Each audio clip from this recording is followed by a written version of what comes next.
भारतीय क्रिकेट निवड समितीकडून सर्वात दुर्लक्षित राहिलेला खेळाडू म्हणजे संजू सॅमसन. आज संजू सॅमसनचं नाव का घेतो मित्रांनो?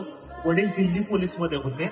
दिल्ली पोलीसचा जॉब सोडला, केरळमध्ये स्थायिक झाले. दिल्ली पोलीसमध्ये होते. खरी लढाई इथून सुरू झाली मित्रांनो. वयाच्या 18व्या वर्षी IPL मध्ये निवड झाली.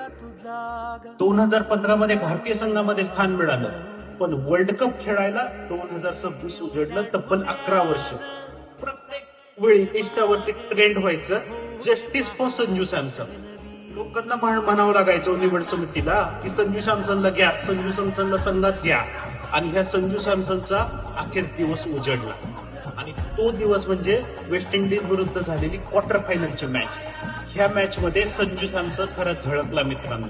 त्याच्यामध्ये दिसली रोहित शर्माची तडाखेबंद सुरुवात, विराट कोहलीचा रन चेस आणि महेंद्रसिंग धोनीचा फिनिशिंग टचला. तो महेंद्रसिंग धोनीचा याच्यातून मर्मच काय काढायचंय मित्रांनो? पूर्ण जग आपल्या विरुद्ध लढत असेल, पण आपण जगाविरुद्ध नाही लढायचं. आपण आपली मेहनत करत राहायचं, यश 100% मिळतं. No one fight with God plan. Thank you.